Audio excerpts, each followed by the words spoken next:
공간적으로 말해가지고 아미타 부처님은 무량한 빛을 드리우고 계시면서도 무량한 수명을 가지고 계신다. 한량없는 수명. 그래서 이제 시간적으로, 그래서 아미타 부처님의 사상이 시간과 공간을 초월해서 이루어지는 것이에요. 그런데 중국 사람들은 이 도교의 영향도 있겠지만 오래 사는 것을 근거로 해가지고 이런 사상을 굉장히 좋아하는 거예요. 그래서 아미타 부하는 무량광이기 때문에 밝고 맑은 빛, 우리가 뭐 청정법신 비로자라고 할 때 바이러차나라고 하는 것이 맑은 빛 그 자체거든요. 근데 여기서도 다 그렇게 표현하고 있어요. 그래서 이 아미타 부하는 무량광이고 아미타 열쇠는 무량수인데, 이게 왜 아미타 부처님이 무량한 광명을 지니면서 무량한 수명을 간직하게 했냐? 일체 중생들이 능력이 안 돼서 혼자 못하는 걸 알기 때문에 나를 의존해서 극락세에서 공부하겠다고 하는 사람은 접인해서 받아들여서 공부할 수 있도록 해줬다. 무량한 수명을 간직하고 있기 때문에 공부, 성불 할 때까지 할 수 있는 자리, 3개 인회를 끊어놓고 거기는 오용락도 없고 시기 질투도 없고 여자도 없고 성관계가 없고 하기 때문에 공부만 매진할 수 있다는 거죠. 그래서 하품 하생 할지라도 이게 하품 하생 하면은 연꽃이 열릴 때 12대급 동안 연꽃 속에서 파묻혀 있다 그래요. 근데 이제 삼도대사도 그렇고 관무로양선도 그렇지만 이 연꽃 속에 파묻혀갖고 육도인회는 끊었지만 부처님을 만나기는 어렵고, 하지만 그 공부를 지어가는데 12대급 동안에 고통의 세계는 없다. 그러나 야마천궁에 논의는 것 같이 그 즐거움은 있다. 이제 이렇게 말씀하셔요. 그래서 계속 공부를 지어가지고 그게 이제 부처가 될 소질이 될 때까지 계속 공부를 지어가는 것, 이게 이제 무량수로 대별되는 것 같아요. 그래가지고 이렇게 하면서 중국 사람들이 좋아하는 사람, 그러면 무량광이 되었던 무량수가 되었던 아미타 바가 됐던 아미타 유수가 되었던 이런 것을 중국 사람들이 굉장히 좋아했다는 거죠. 그런데 이런 것이 중국에서 만들어진 것이 아니에요.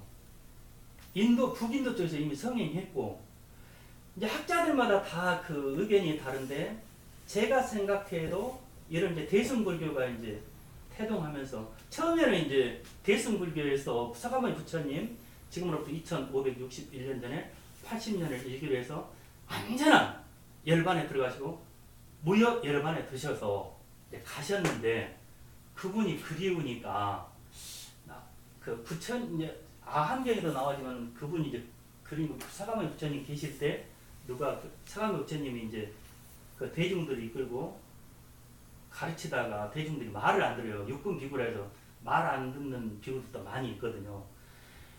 그러니까 부처님이 하늘로 올라가 보잖아요. 어머니에게 설법하러 가셔요. 실제로 그게 90일 동안 가셔버렸대요. 그래가지고 이제 그 야마천궁에 가셨던 것 같은데, 어머니 계시는데 마야분이 계시는데 가셔서 설법하시고, 그래가지고 이제 대중들이 부처님 어디 가셨지? 이제 뭐 비구여 그러지 말아라 그러지 말아라 하는데 계속 싸우고 막 탐욕에 물들어가고 사니까 부처님께서 말을 해도 안 되는 거야. 이제 다른 때는 혼자 이제 어디 아라냐로 이제 조용한 데 가서 선정에 들기도 하시는데, 그날은 이제 하늘로 올라가 버렸다는 거예요. 그래가지고 이제 어머니하고 이제 설법하고 계시다가 대중들이 보니까 부처님을 이제 불러와야 된다 해가지고 할 때에 이제 신통 있는 제자들이 많으니까 부처님을 이제 3계 안에서 어디에 계시는가 보니까 이제 하늘색에 계시더라는 거예요. 그래가지고 이제 대중들이 은을 모아고 부처님 저 위에 계시는 것 같은데 목련존자여 신통을 부려고 가셔서 부처님 모시고 오십시오 해가지고 이제 목련존자를 보내잖아요. 보내는데 이제 그 어떤 비구니는 또 이제 그런 것을 알아가지고 그 관상을 통해서 알아가지고 먼저 이제 부처님을 맞이하기도 하고 이제 그러시는 것들이 펼쳐지는데, 실제로 이제 이렇게 하면서 이렇게 하셨던 분이 그때 이제 부처님이 안 계실 때 한 제가자가 부처님 닮은 형상을 만들어가지고 세워놓죠. 그리고 부처님께서 이제 오시니까 보여드려요. 부처님 안 계시니까 그리워가지고 부처님을 닮은 분을 만들었습니다. 그러니까 부처님 그러시잖아요. 나의 육신은 소멸할 때가 있다. 나는 사람이기 때문에. 그러니까 법신, 보신, 화신을 당겨서 보면 법신, 보신, 화신을 당겨서 보면 나는 화신이기 때문에 잠시 머물다가 사라지는 존재이다. 그러나 이게 이제 법신이나 보신이었다면 다를 텐데 나는 불행히도 화신이기 때문에 사람과 똑같이 수명을 안고 나왔기 때문에 가는 날이 있는데 내가 몸을 육신을 털고 나면은 나의 형상을 대신 해주는 존재가 저는 불쌍히 될 것이다. 이렇게 이제 말씀을 해요. 그런데 이제 그런 것이 기인될 때에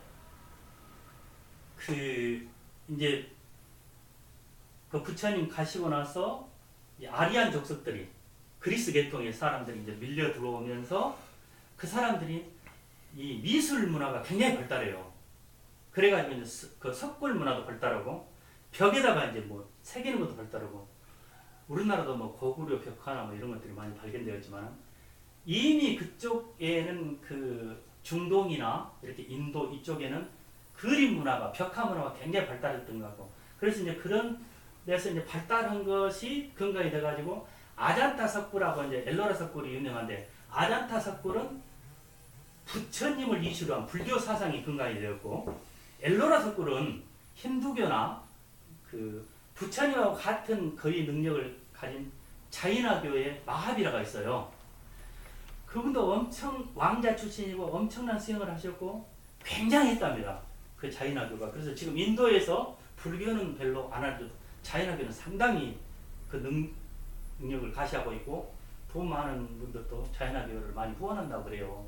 근데 이제 그런 그 엘로라 석굴에서는 그런 분들의 이제 사상이 많이 발견되고 있고 아잔타 석굴은 사가모니 부처님 사상을 근거하는 것들이 많이 이제 잠겨 있고 그리고 이제 탑 부처님은 몸은 소멸하셨지만 그 신체를 태우고 나니까 사리가 나왔는데 그걸 또 부처님을 상징하는 것이다 라고 해가지고 이제 그 사가모니 부처님 가시고 나서 전 인도를 통일했던 아쇼카 왕이 나오셔가지고 150년 후에 나오셔가지고 이제 그 탑을 만들게 되죠.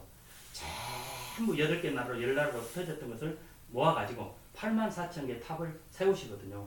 그러면서 이제 그런 것들이 사가모니 부처님이 육신을 털고 가신 대신에 이제 그런 것을 공경하게 되면서 탑신앙, 스토파 사상이 태동되고 또 이렇게 이제 벽화에서 이런 이제 부처님을 이제 형상을 새기면서 이런 것이 이제 사상이 발전하면서 부처님의 법은 상주법신하고 있고 형상이나 모든 것들이 실제 존재한다 라고 하면서 이제 대승불교가 나오면서 이제 각 그 타방 세계에 이제 극락세계가 펼쳐지고 아촉불국경이나 이런 데서 보면 이제 아촉불을 동방의 아촉불을 위주로 하고 있고 또 이제 도솔천 내영궁에 지금 계신다는 그래서 이제 용화세계가 이제 도래하면은 이 세계에 와서 사바세계는 이제 끝나고 용화세계가 돌아오면은 마이트리아 미륵 보살님께서 도솔천 내영궁에서 이제 오셔가지고 중생을 구제하시는데 그때는 사바세계는 없어지고 용화세계가 도래하고 오신다고 그분은 지금 도솔천 내영궁에 계신다고 이런 것들은 이제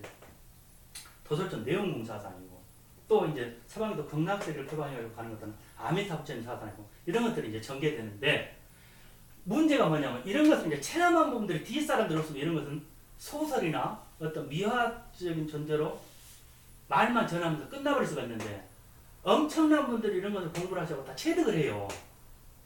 이게 이제 엄청난 그 제가 볼 때는 좋은 점 같은데 이런 것이 없으면 종교의 맥락이 아마 자칫 잘못하면은 불교는 철학에서 끝날 수도 있었다라는 생각이 들어요. 그러니까 인문 철학 정도에서 이제 넘는 것들이 이런 타방 세계를 살면서 부처님의 의실력 부처님은 실제 사가모니 부처님께서 교주가 되셔서 사바 세계의 교주가 되셔서 법을 펼치셨고 무생법을 증대하고 가셨는데 그분이 가신 것을 단면으로 봤다면 이게 이렇게까지는 펼쳐지지 않았을 텐데 이분이 상주법신 하시는 것을 근거로 해갖고 법신으로 나타나면 상주법신 하는 것이고 또 보신으로서 그 1100억 하시나 나타나는 것이 사가모니 부처님의 근원이기 때문에 그런 것들이 이제 각 세계로 펼쳐지면은 그렇게 타방 세계에서 영향을 끼친다고 그래요. 아까 그 오면서 김밥집에서 김밥을 먹는데 그 뉴스를 봤어요. 어디 집채만한 그 행성 하나가 지금 지구촌 또 떨어졌는데 지구하고는 별 상관이 없다. 그런데 그게 부딪혔다 하면 히로시마 폭탄보다 뭐 10배가 강한 폭발력이 있다네요. 근데 지금 우리가 볼 때 저 허공이니까 아무것도 없다고 그랬잖아요. 그런데 실제로 은하계가 어마어마하잖아요. 목성 같은 경우에는 뭐 이 지구에 뭐 250배나 된다고 살짝 스치면 지구는 깨진다고 그러는데 이런 것들이 다 실제로 존재하는 거죠. 우리는 허공은 비어가지고 아무것도 없다고 봤거든요. 근데 지구만 있는 게 아니고 수십만여 개의 은하계가 있고 거기는 다 어떤 존재들이 있다. 그리고 이제 그 존재가 그냥 허공으로 이루어지는 줄 알았는데 그렇게 이제 그 은하계에서 어떤 별똥이 이런 것들 떨어지고 보면 실제 그 물체가 떨어지고 있거든요. 이런 거 보면은 옛날에 그 허공은 텅 비고 아무것도 없다라고 했던 것하고 다른 것 같아요. 그래서 이런 세계로 보면은 실제로 극락세계가 있다. 그래서 이제 그 극락세계는 어디 위치하는가 할 때 이제 그렇게 이제 도표에서 보듯이 그렇게 욕계 세계 무색계로 해서 이걸 이제 그 부처님께서는 3계라고 말씀을 했지만 구체적으로 말씀을 잘 안 하는데 세친보살이 이제 아비달마 구사론에서 이것을 구체적으로 펼치셔요. 그래가지고 이제 이걸 적는데 제가 이것을 이제 알아서 한 것이 아니고 그 천수경을 연구한 현각스님과 누가 그분이 책을 보니까 이런 식으로 배들을 해서 내가 이제 도표를 정리해가지고 이걸 내가 이렇게 짰어요. 그래서 우리가 이제 간세음보살의 20명만 봐도 33하신, 32응신, 25원통, 6도 응하신, 보문시헌, 황제중생, 대성자모, 국어군왕, 대자대비, 관세음보살 이런 식으로 말씀을 하시거든요.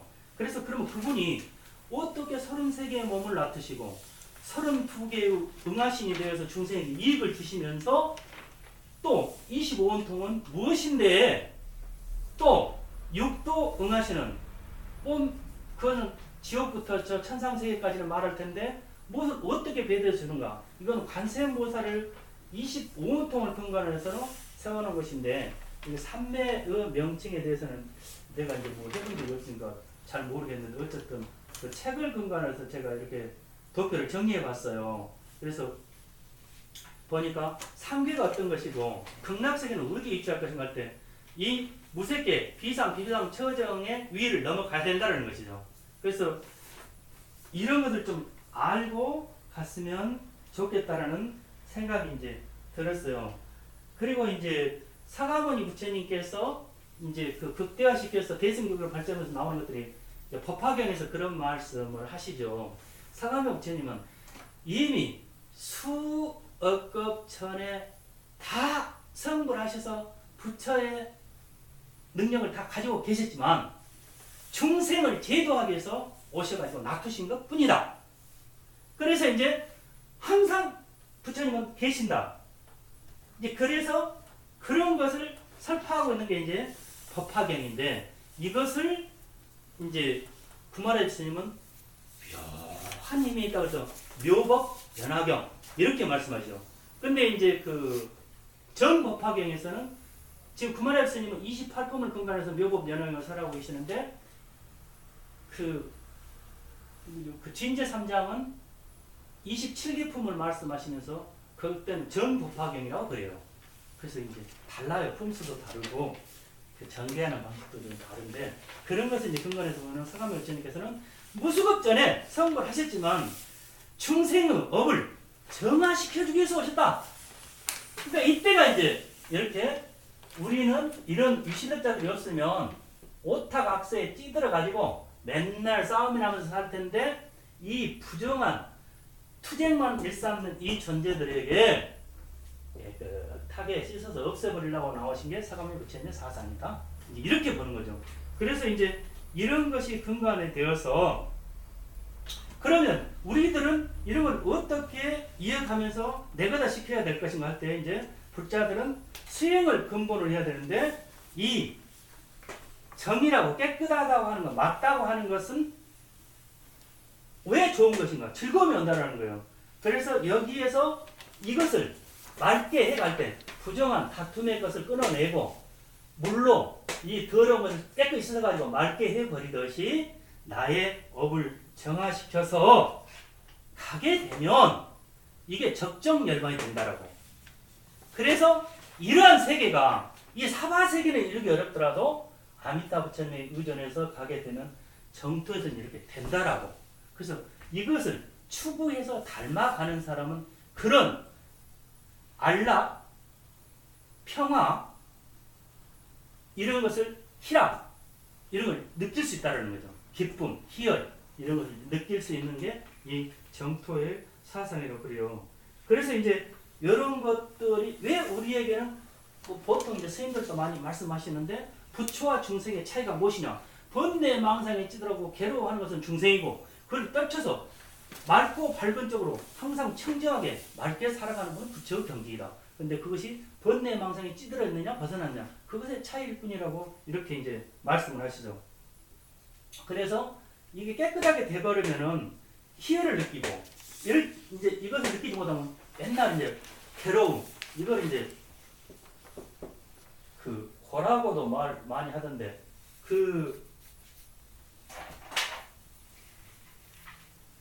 이 괴로움을 저는 뭐 고통이라고 그렇게 생각은 안 해요. 약간 불편하면 그래 괴롭다 이제 마음대로 안 되면 좀 어렵네 이런 거. 그래서 약간 그 기쁨이 좀 사라진 거 이런 것을 이제 극대화해서 이런 맑은 것을 일으켜 가지고 내거나 시키지 못하면 이렇게 괴로움이 있다라고 하는 거.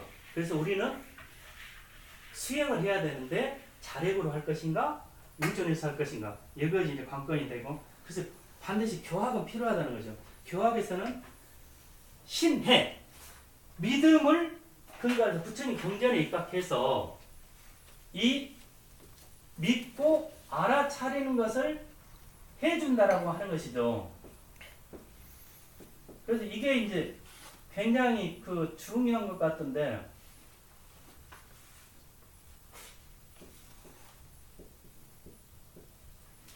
무엇을 믿고 알아차릴 것인가? 우리가 모든 것을 경전을 이렇게 받아서 딱 독송할 때 신수봉행한다 그러거든요. 믿고 받들어서 따르겠습니다. 이게 신의해야 되거든요.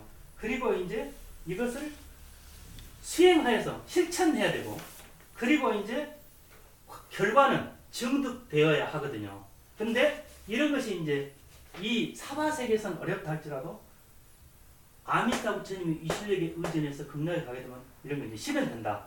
근데 사바세계에서도 이루는 분들이 있는데 사가모니 부처님이나 어떤 그 아라한과에 있던 분들은 이런 것을 증득할 수 있다. 그래서 자력으로 해서 할 수 있는 사람은 그렇게 사가모니 부처님 같이 해도 되지만 그게 안 된다라고 생각하는 분은 의존해서 가야 된다.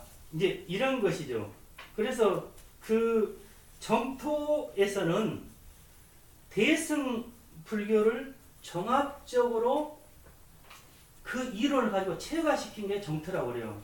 그 실제로 그 저도 이제 지금 통도사 그 열주로 계시는 해남 스님이 이제 그 강원도 다니시고 선방도 다니시고 또 일본에 유학 가셔서 그분도 화엄 전공하셨을 텐데 공부를 많이 하셨어요. 12살 때부터 출가하셔가지고. 근데 그분이 인제 말씀하시더라고요. 그 나무아미타를 불러서 극락왕생한다는 걸 어떻게 보십니까? 그러니까 나도 그 좋게 찬성을 하지만 표현을 못하고 있었는데 내가 지금까지 경전을 쭉 보고 지금까지 책만 보면서 살았는데 해보니까 전부 대승불교의 근간이 나무아미타불을 부르라고 하는 거 있더라. 그럼 왜 지금까지 말씀을 안 해요? 맨날 교율만 말씀하시고 뭐 포절법에 가서 증명이나 해주시고 왜 그 나무아미타불이 최고라는 걸 말씀 안 하시는 건가? 지금까지 말 못했다는 거예요. 생각은 있었는데 혼자만 했지 말을 못했는데 이제는 말할 수 있다. 이제 이러시더라고요. 그래서 이런 것을 보면 정말로 그 나무아미타불에 대한 것들이 정리가 잘 되어 있어요. 그냥 이론 없이 전개되는 것은 불교에서는 없잖아요. 그래서 이제 이게 그 같은 아미타 부처님에 대한 것을 설하는 것도 체계적으로 이제 구체적으로 나무 아미타불을 잘 부를 수 있도록 연부를 잘 할 수 있도록 해놓은 것이 이런 그 정명 경론이라고 그래요. 밝을 명자인데. 그래서 이걸 이제 정명 정토 경전은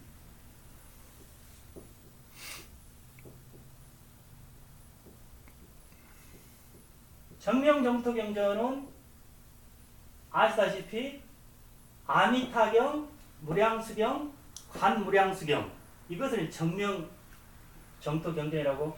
여기서 이제 한 가지 논서가 더 붙는데 세친보살이 지으셨던 무량수경 우과제사 원생계 이게 왕생 논주예요. 5년무로 되어서 나는 젊어서 공부할 때는 금방 부처가 될 줄 알았고 일체가 마음법인 줄 알았다. 그게 이제 화엄경 그 야마천궁품에서 그 약인 여교지 3세의 재불 응감법에서 일체유심조라는 말이 나오잖아요. 그러하듯이 일체가 마음으로 지어서 일어났고 내가 유식을 또 공부했고 하다 보니까 금방 부처가 될 줄 알았는데 늙어서 보니까 부처 못 됐더라. 그러면 이제 어차피 죽음은 머지 않았는데 부처 못 됐는데 되는 것 같이 착각하다가 이제 세월은 다 지나갈 텐데 어차피 부처 못 될 텐데 이렇게 가고 말 것인가 라고 할 때 의존할 수 있는 것을 알았더라는 거죠. 그럼 세친보살이 연대를 보통 400년에서 480년까지 사는 분으로 보는데 이분이 이제 그때 연세 드셔 지은 것이 이 무량수경 우과제사 원생계라고 그래요. 그래서 이제 이것까지 해서 정명 정토 경전은 아미타경, 무량수경, 관무량수경과 세친보살의 왕생론을 해서 삼경일론을 근간하고 있고요. 이제 방명 그 격가지로 아미타 부처님의 사상을 이제 전하고 있는 것.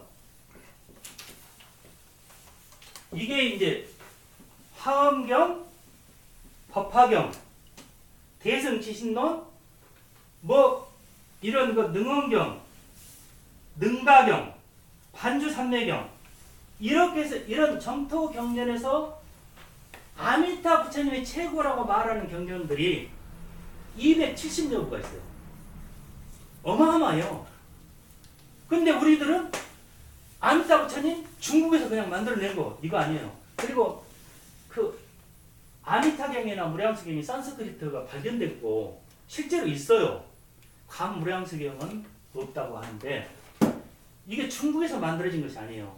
그리고 이제 이러한 사상들을 근간해서 이렇게 세친보살께서 하셨기 때문에 그리고 세친보살이 예배하고 참탄하고 부처님에게 공양 올리면서 서방도 극락세계 왕생했다는 소원을 세워가지고 발심을 해가지고 되고 나서 극락에 왕생해서 부처의 지위에 들거든요. 중생 회양시키겠다. 이게 이제 그분의 근본 사상이에요.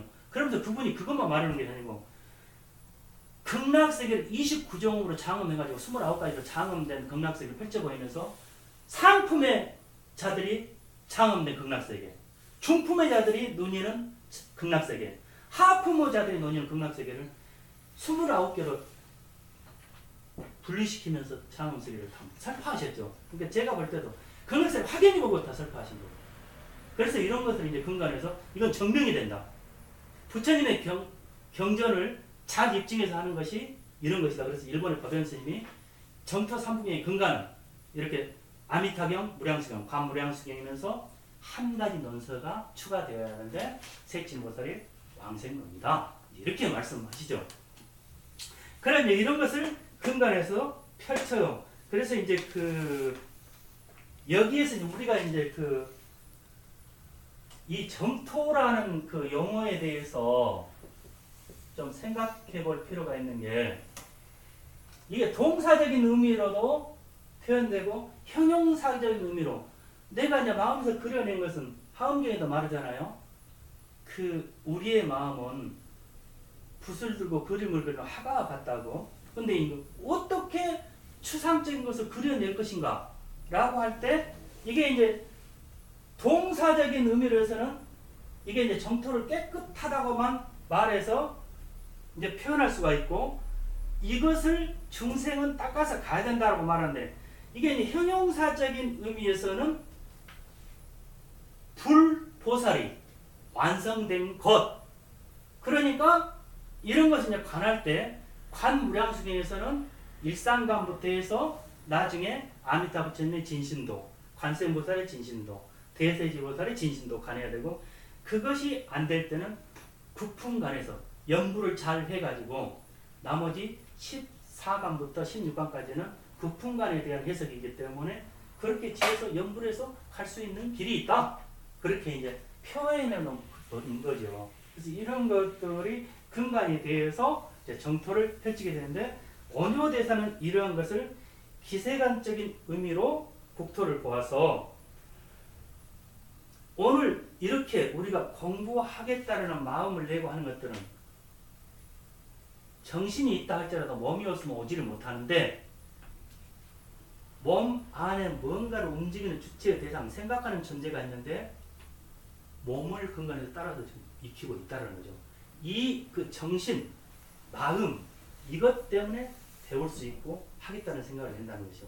그래서 이제 이런 것들이 정토의 근간이 되어서 나간다고 이제 이렇게 말하고 있어요. 그래서 아마 그 우리가 생각할 때 보통 저는 그 전에 이제 그 보광 스님께서 마곡사에서 그 스님들하고 함께 이제 2박 3일 동안 강의하는 것을 볼 때 스님들 한 50명이 오셨었는데, 그 스님들이 그러시더라고요. 정토 경전은 그냥 우습게 생각했는데 이렇게 체계적이고 이렇게 논리적이고 이론을 잘 갖춘 상태에서 전개될 줄 몰랐다. 그래서 이제 정토 이제 배워야 되겠다.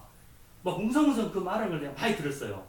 놀랬어요. 저도 이제 그 정토 경전을 공부하면서 놀란 게, 이렇게 많은 장경에서 정토를 살아본 줄 몰랐어요. 특히 아미타 부처님의 유실력. 그러니까 뭐 우리가 간음식 봐도 그렇고 아침 정성할 때도 봐도 그렇고 전부 그냥 아미타 부처님 찬탄이거든요. 그리고 아미타 부처님에 대한 찬탄을 노래로 하는 것들. 관세 그 천수경, 천수, 천왕, 관자재보살, 광대엄마, 무예, 대비신, 대다라니 그거 할 때도 근간이 전부 아미타 부처님이에요. 그러니까 신묘장고 대단히 할 때도 관세음보살님이 길고 긴 그 신묘한 힘을 가진 다란이일지라도 시아본사 아미타 부처님을 3번 부르고 나서 신묘장을 하잖아요. 나무본사 아미타불, 나무본사 아미타불, 나무본사 아미타불, 신묘장고 대다라이 남모라, 이렇게 하잖아요. 꼭 간세보살님의 유실력 앞에는 아미타 부처님이 꼭 붙어요. 그리고 이런 것들이 우리나라에서는 그 의상대사가 그 당나라에 유학 가시고 지엄수인 문화에서 15년 계시다가 종남산도 공부하시고 오셔가지고 낙산사 가셔서 공부하실 때 그 백화도량 참회 발언문을 쓰시잖아요. 관세음보살님이시여, 관세음보살님께서 이마에 아미타 부처님을 모시고 행여라도 생각을 놓아버릴까 봐서 아예 이마에다 모시고 다니듯이, 저 또한 그렇게 생각이 관세음보살님으로 뭉쳐가지고 생각이 관세음보살님을 그리는 마음이 떠나지 않도록 해주십시오. 그렇게 말씀을 하셔요.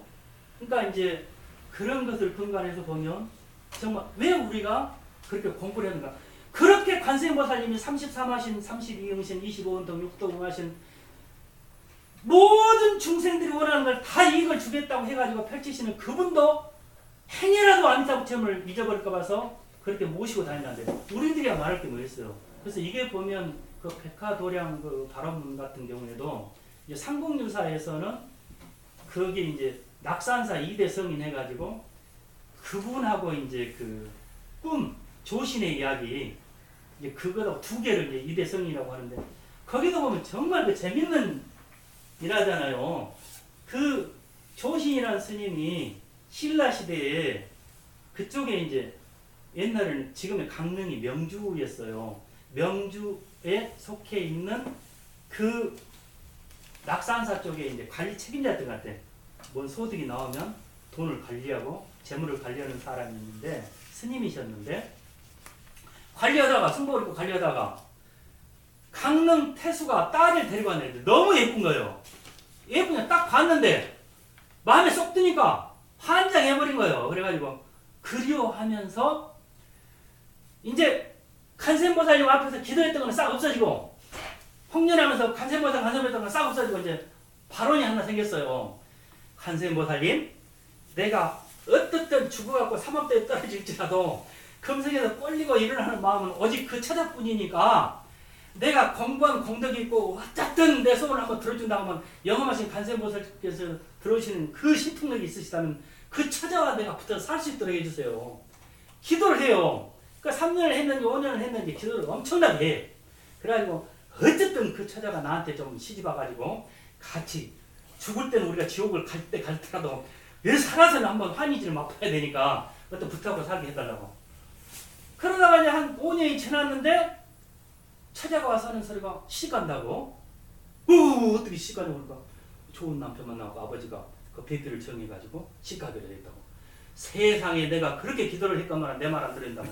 얼마나 온통하든지 시집가기 전에 나하고 맺어져야 되는데 그렇게 기도를 했건만 내 말 안 들어준다고 해가지고 이제 원망하면서 펄펄펄 울면서 이제 세상 사는 의미가 하나도 없으니까 차라리 죽어버리는 게 낫다고 해가지고 뭐 간센보다 원망하면서 개뿔 간센보다 명함 하나도 없다고 이제 원망하면서 막 울잖아요.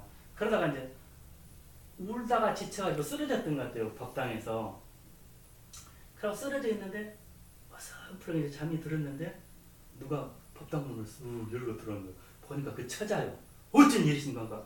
아이 아버지의 권위에서 그 결혼을 약속한 남자가 있는데 정인이 정해졌지만 나는 스님을 처음 본 순간부터 스님을 사모하게 돼가지고 지금까지 내색은 못하고 아버지 명의 지음하신 지 내색 못하고 마음으로 그리워하다가 오늘에서야 이제 지금은 이제 결혼하면 끝이니까 결혼하기 전에 혼인하기 전에 스님하고 도망가자 생각해서 튀었습니까? 아이고 나도 처자를 그리워했는데 잘 돼버렸다고. 우리 나중은 어떻게 되는 간에 지금 하여튼 그 사랑을 한번 나눠보자고. 어렵게 살겠지만은 그 사랑한 날을 갖고 살아보자고. 도망 다니면서 50년을 도망 다니잖아요. 그 아버지 또 쫓아올 것이고 또 서방되려고 했던 그 사람도 쫓아올 것이고 또 어떤 설화에서는 뭐 그분이 장군 출신이었다고 하는데 그래서 쫓아오는데 계속 도망 다니면서 자녀를 5명을 낳고 그런데 특히 이제 마지막에 이제 한 15년 그러니까 한 35을 넘어가지고 이제 그때부터 이제 고난이 닥치는 것 같아요.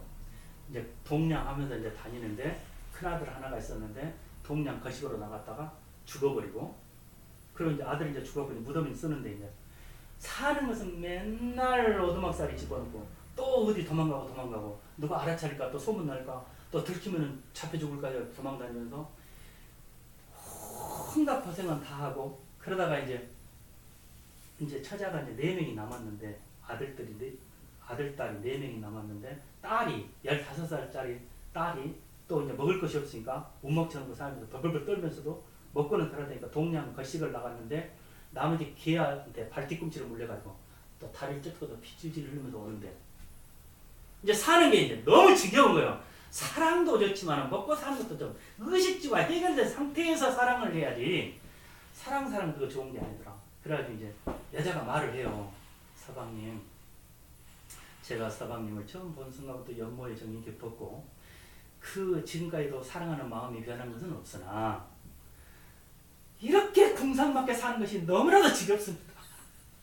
내 마음이 사랑하는 마음이 변한 것이 없으나 물질에 이렇게 쪼들며 사는 거 너무너무 지겹고 저 애가 걔에게 물려고 왔어도 약 하나 쓸 수가 없고 얘는 고통을 호소하는데 고통을 달래줄 길도 없고 아무리 서방님과 내가 사랑하는 마음으로 맺어들고 서방님과 내가 그 마음이 변치는 않았다 할지라도 저 얘들은 무슨 고생입니까? 이제 50년을 살아보니까 의식주가 해결되지 않은 상태에서 사랑만 가지고 사는 것은 아닙니다. 그러니까 이제 내가 가감하게 마음을 털어놓고 말하니 얘들 4명이 남았으니까 둘씩 데리고 와서 따로 삽시다. 그러니까 이제 남편이 이거 듣도 좀 반가운 소리라고. 나도 지금까지 그 말을 하고 싶었는데 차마 먹구멍에서 말이 안 나와가지고 말을 못했는데 너무 반가운 소리라고. 그러면서 이제 둘이 이제 애들을 나누어 가지고 헤어지자 해놓고 이제 꿈을 깨요. 그때 자기가 깨는 게 아니고 새벽에 이제 예불소리 종소리가 대종소리가 뻥 들리는데 딱 깨는 거 꿈이요. 와 엄마 이 지옥 같은 세계를 벗어났구나. 관세음보살님 그걸 느끼게 해주라고 하룻밤 사이에 나를 일깨워줬구나. 그래가지고 했는데 얼마나 고민을 해봤더니 머리가 됐다고 그래 젊은 사람이었는데 그래가지고 이제 점토사를 차려서 나무아미타불로 가셨다고. 그게 이제 그 낙산사 이대 성인에 대한 설화거든요. 그래서 이제 의상대사는 관세음보살을 만나셨고 그 스님은 조신이라는 스님은 이제 관세음보살의 영음을 얻어가지고 나무아미타불을 그냥 붙어 주가 됐다. 아주 여자 그거 그려봤자 꿈에서 혼비백산을 보고 나니까 아무것도 아니더라. 그렇게 고생해서는 안 살아야 됐다. 이제는 그 사랑하는 마음 싹 없어졌다. 그래가지고 성인들이 나오는 곳 이렇게 표현하기도 하는데 또 나머지도 이제 많아요. 우리나라도 보면은 가장 잘 드러나는 것이 저기 그 불영사 울진에 거기 가면 희한한 정각이 하나 있어요. 환생정이라고 있잖아요. 죽었던 사람이 다시 살아나가지고 환생해서 지어준 건물이에요. 지금도 있어요, 환생정이. 그래서 최소한 다른 데서는 나무아미타불 전수연물을 안 해줘도 불영사는 나무아미타불을 해야 되잖아요. 가서 보니까 실상연물은 돼요. 그 선빵이요. 비구니 스님 도량이고. 야, 그래서 저기는 환생돼서 그냥 나무아미타불 해야 돼. 그 삼국유사에서 이런 그 신비한 영업록들이 많이 나오는데 분황사에서 그 여인이 희명이라는 여인이 애를 낳았는데 얘가 5살 때 눈이 멀어버리잖아요. 그러니까 거기는 관세음보살님이 상주처라고 하니까 희명이라는 여인이 관세음보살님한테 말씀을 하잖아요. 기도하면서 보살님 관세음보살님 대자 대비하시고 모든 중생의 권한을 다 구제하시는 보살님, 어머니와 같은 보살님, 관세음보살님은 천수천안이라 하셨으니까 1000개의 눈과 1000개의 팔을 가지고 계시는데 그 두 눈 떼어서 우리 희명이 우리 애를 주면 그래도 관세음보살님은 998개의 눈이 있으시니까 좀 띄어서 주면 안 되겠습니까? 좀 띄어서 주세요. 나는 그의 소원이 나요. 비니까 걔가 나서버렸대요. 그래서 이제 그런 것들, 그래서 분황사 그 사제께도 그게 있지만 이련 스님 그 표현을 잘 하시거든요. 이런 걸 보면 관세음보살님이 그 영험이 또 아미타 부처님에 대한 영혼이 엄청나요. 그 옥면비가 노비인데 여종인데 그 자기 주인이나 귀족 사람들이 모여가지고 절에서 딱 자들끼리 차지하고 나무아미타불에 극락완성이 됐다고. 근데 좋은 건 절대 못 오게. 신분 차이가 너무 난다고. 어떻게 너 같은 것들이 신분이 천한데 극락완성에서 되겠냐고. 우리가 귀족 출신들만 가야 된다고. 너는 오지 말라고. 나도 갈란다 하니까.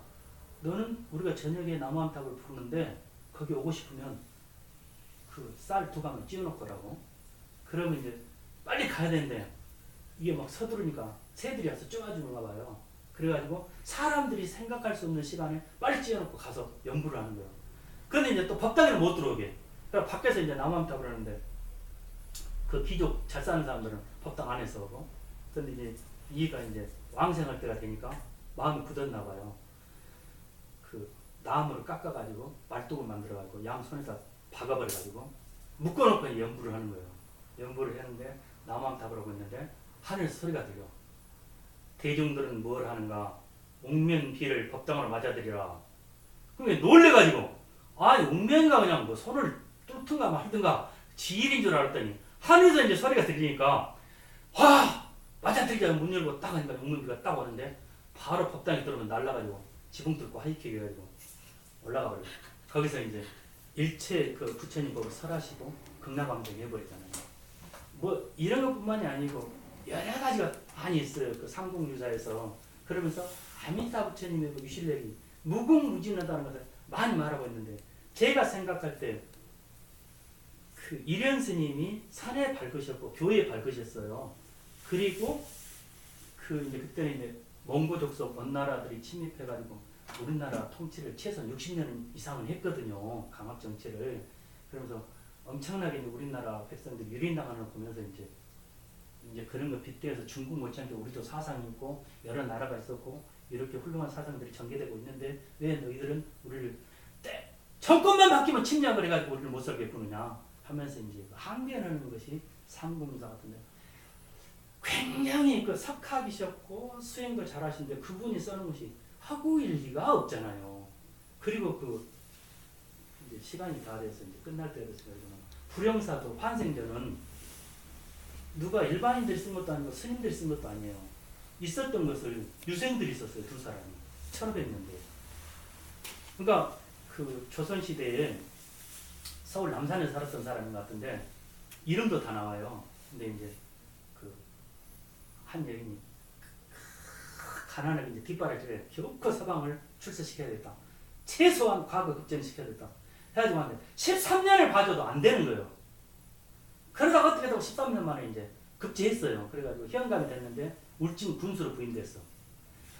가가지고 이제 민정 시찰을 딱 하고 3일 동안 시찰하고 이제 4일째 날부터 이제 시정을 돌보려고 이제 동원 마루에 앉아서 이제 정치를 다스리려고 했는데 죽어버려.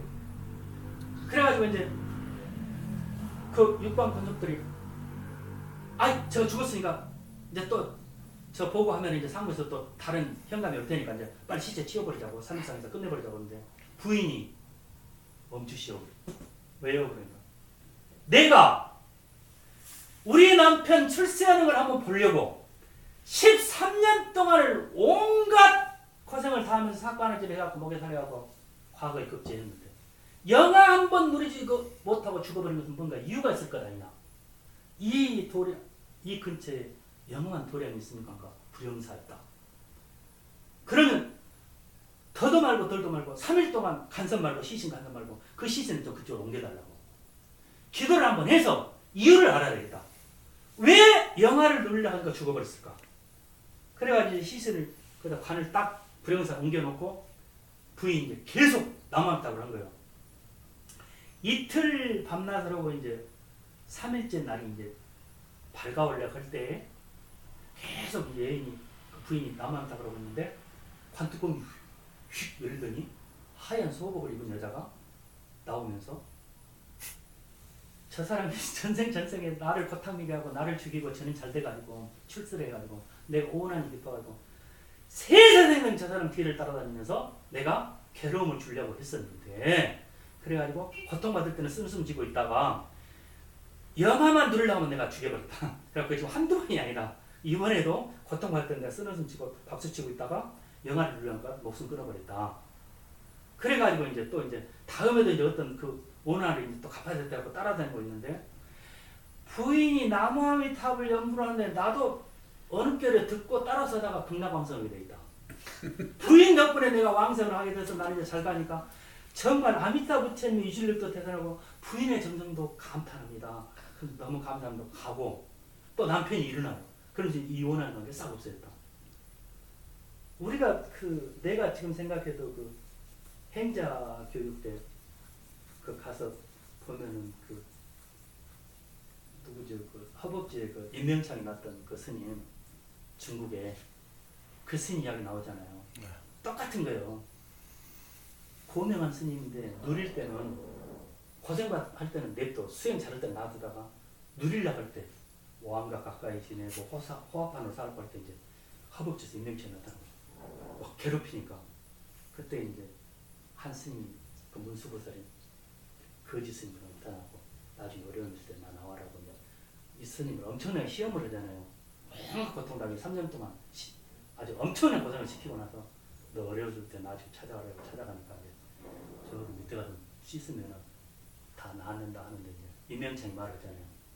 네가 전생에 나를 못 살게 했고 나를 죽이고 너는 잘 돼가지고 내가 그 원한을 갚으려고 세세는 너를 따라다니다가 이제서야 멈추게 됐다 하면서